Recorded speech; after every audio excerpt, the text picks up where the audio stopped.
뭔 말이 어려워요, 그죠? 제대로 보이지도 않네요, 이제. 예. 예, 오래간만입니다.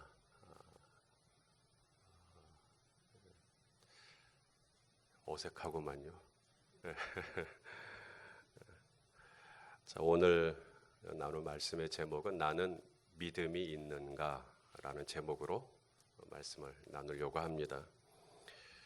지난 9월부터 지금 여호수아서 말씀을 보고 있는데요.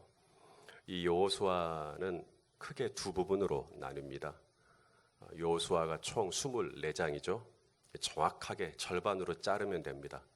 그래서 1장부터 12장까지는 여호수아를 중심으로 해서 여호수아 군대가 어떻게 가나안 땅을 정복했는가, 그 과정이 12장까지 나오고 13장부터 마지막 장까지는 이제 땅을 어떻게 분배하고 정착하게 되었는가, 그게 이제 나머지 이야기입니다. 우리는 보통 여호수아 그러면 막 요단강 건너고 막 여리고성 무너뜨리고 막 아이성 점령하고 막 이런 것만 기억을 해요. 그래서 막 어떻게 이 가나안의 7 족속을 무찌르고 이 여호수아가 막 해도 멈추게 하고 막 달도 멈추게 하고 막 그러면서 아주 긴박감 넘치는 그런 장면만 여호수아에서 기억을 합니다. 그런데 여호수아에서 그렇게 땅을 정복하는 과정은 딱 절반이고요. 나머지 절반은 이제 이 12지파가 어떻게 땅을 분배받게 되었는가 하는 것이 나머지 이야기입니다. 그러니까 성경이 중요하게 여기는 비중은 똑같아요.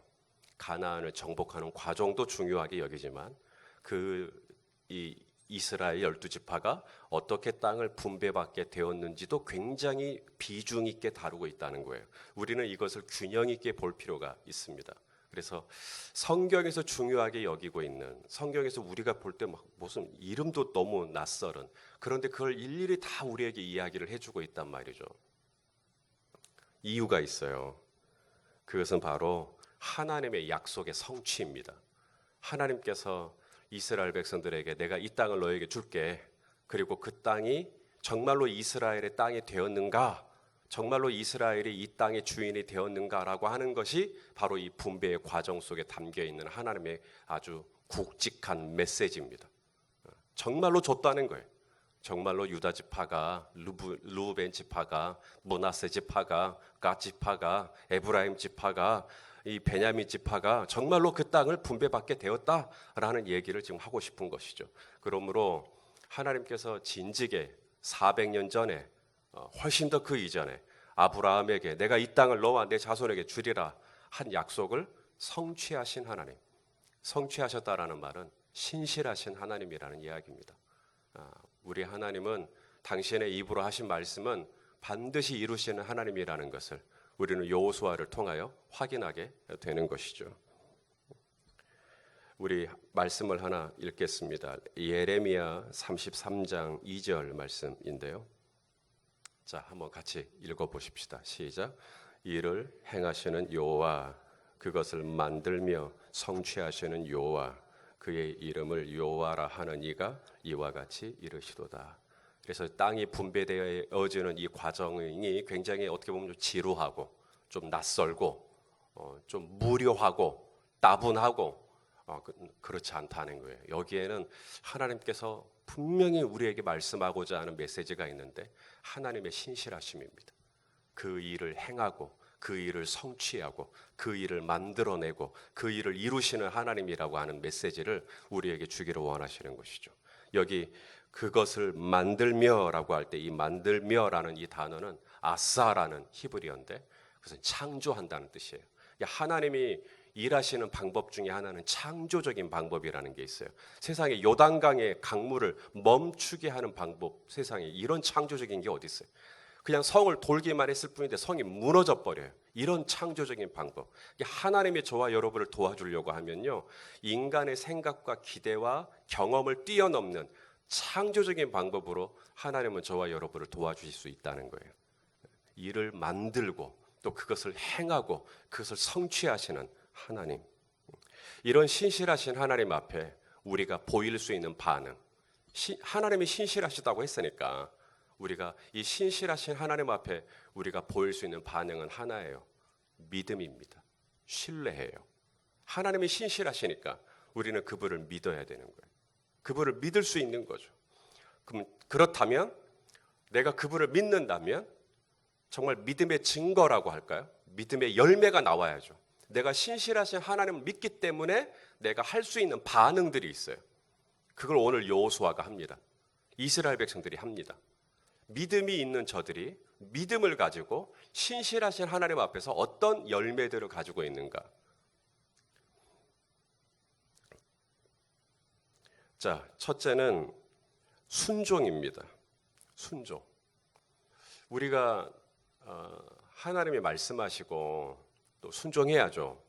그런데 순종이 참 쉽지가 않습니다. 근데 하나님이 우리에게 시키시는 일은 그렇게 어려운 일은 아니에요.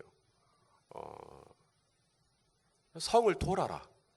그게 어려운 건 아니잖아요. 성 돌면 되는 거죠. 아니 언약궤를 메고 강으로 들어가거라. 그거 어려운 건 아닙니다. 그런데 어렵다. 하나님이 말씀하셨어요. 돌 항아리에 물을 채워라. 어려운 건 아니에요. 그런데 그게 어렵다. 어렵다면 이유는 딱 하나예요. 믿음이 부족하기 때문에. 믿음이 부족하니까 순종이 안 되는 거예요. 이스라엘이 땅을 분배하죠. 땅을 분배할 때 세 가지 반복되는 패턴이 나와요. 첫째는 지파를 이야기합니다. 지파를 얘기하고 그 다음에는 가족대로 나와서 제비를 뽑습니다. 그게 반복돼서 나와요. 그리고 마지막 패턴이 뭐냐면 경계가 나옵니다. 자, 지파가 소개가 되고 그 다음에 가족대로 나와서 제비를 뽑는데 여러분 제비 뽑는 게 쉬워요, 어려워요? 제비가 뭐 무겁습니까? 아니면 제비가 복잡한 겁니까? 사실 제비 뽑는 건 어려운 거 아니에요. 그런데 제비를 뽑자 그러면 누군가는 그러자 할 수도 있지만 누군가는 그건 좀 꺼림직하다 또 이럴 수도 있단 말이죠. 그 땅을 분배하는 과정에서 제비를 뽑았다. 그것은 무엇을 전제로 하고 있냐면 믿음을 전제로 하고 있는 겁니다. 믿음이 어떤 믿음이에요? 제비를 뽑고 결정이 되면 하나님이 이것을 우리에게 주셨다라고 하는 믿음을 내가 고백하지 않으면 절대로 제비 못 뽑습니다. 이스라엘 백성들이 땅을 분배할 때 모든 지파가 열애가 없어요. 다 제비를 뽑습니다. 다 제비를 뽑아요. 그리고 분배가 된 그곳을 하나님이 나에게 우리 지파에게 주신 땅으로 인정하는 것이죠. 그래서 내가 정말 믿음이 있나 없나, 정말 내 안에 믿음이 있나 없나. 첫째는 순종입니다. 하나님이 말씀하시면 내가 그대로 아멘 할 수 있는가. 자, 잠언 16장 33절 말씀. 잠언 16장 33절 한번 읽어보겠습니다. 시작. 제비는 사람이 뽑으나 모든 일을 작정하기는 여호와께 있느니라. 아멘. 그래서 제비는 믿음이 전제로 깔려야 돼요. 하나님의 뜻이다. 이건 하나님의 작정이다라고 하는 믿음을 깔고 제비를 뽑는 것이죠. 그래서 믿음의 열매 중에 하나는 순종이 있고요. 그다음 두 번째 믿음의 열매 중에 하나는 절제가 있습니다. 믿음이 있으니까 절제가 되는 거예요. 자, 마지막 패턴이 뭐냐면 경계를 말씀하십니다. 지파가 소개가 되고요. 가족들이 나와서 제비를 뽑고요. 그 다음에는 하나님이 제비를 뽑아서 땅을 분배하되 북쪽 경계, 남쪽 경계, 동쪽 경계, 서쪽 경계를 분명하게 말씀하십니다. 그러니까 한계가 있다는 거예요. 손희선 목사가 제비를 뽑지만 손희선 목사에게는 요만큼만 주겠다라고 하는 하나님의 경계가 있어요.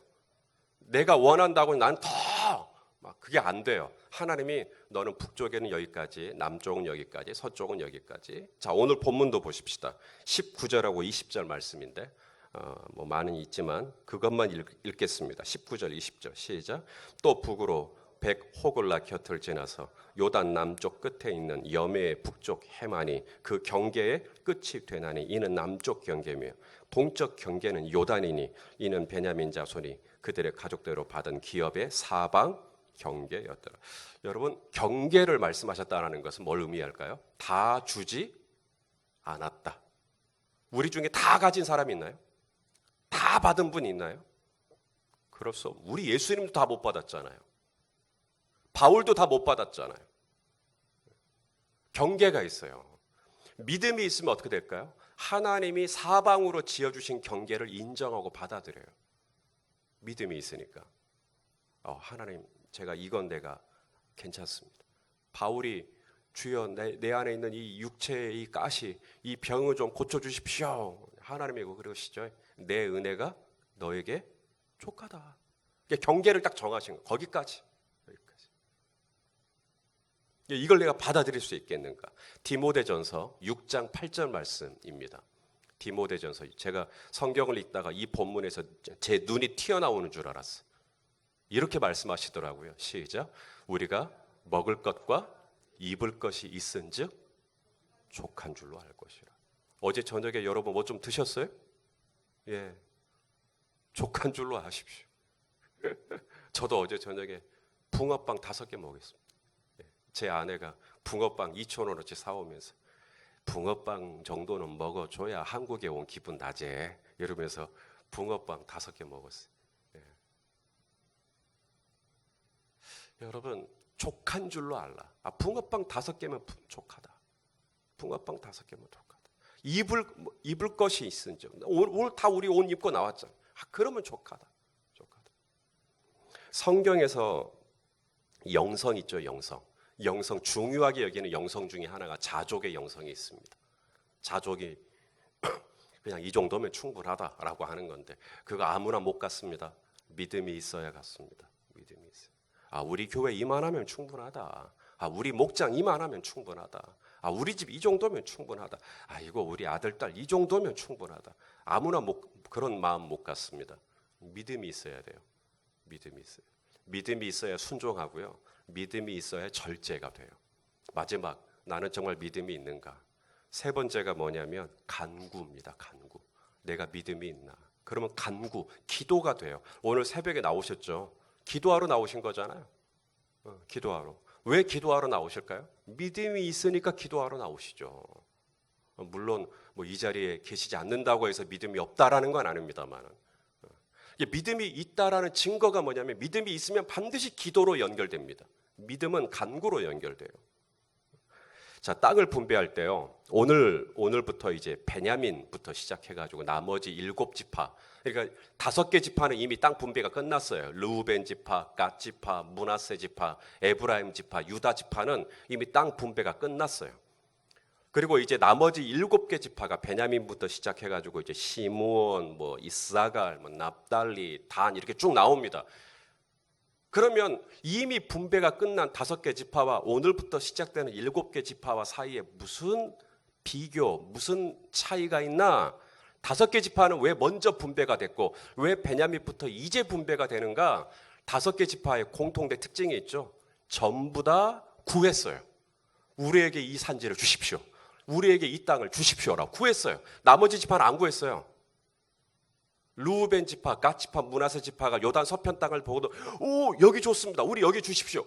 그래서 준 거예요. 유다 지파의 유명한 갈렙이 있죠. 갈렙이 뭐라 그래요? 이 산지를 내게 주십시오. 그러니까 주신 거예요. 자, 여호수아 14장 12절.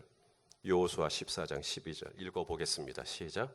그날에 여호와께서 말씀하신 이 산지를 지금 내게 주소서. 당신도 그날에 들으셨거니와 그곳에는 아낙 사람이 있고 그 성읍들은 크고 견고할지라도 여호와께서 나와 함께 하시면 내가 여호와께서 말씀하신 대로 그들을 쫓아내리이다. 그러니까 이미 분배가 끝났던 르우벤, 갓, 므낫세, 에브라임, 유다는 어떻게 땅을 분배를 먼저 받을 수 있었는가? 하나예요. 에스크, 구한 거예요. 이거 주세요. 이거 주세요. 이거 주세요. 어떻게 구할 수 있을까요? 하나님의 약속이 있었잖아요. 이것을 너와 내 후손에게 이 땅을 주겠다. 그 약속을 저들은 믿고 그 약속대로 구한 거예요. 이 산지 저 주겠다 했잖아요. 이 땅 저 주겠다 했잖아요. 주세요. 하니까 여호수아가 그래. 그러고 준 거예요. 나머지 지파는요. 가만히 있었어요. 가만히 있으니까 어제 말씀 기억하세요? 너희는 왜 가만히 있냐 그러잖아요. 여호수아가. 너희 왜 가만히 있냐? 그러면서 각 지파마다 3명씩 뽑아가지고 빨리 너희가 얻고 싶은 땅 좀 보고 오라고. 그래가지고 이 3명씩 대표자 3명씩 땅을 쭉 돌아보고 그림을 그리고 그래서 믿음을 자극하기 위한 거예요. 야, 이 땅 좋다.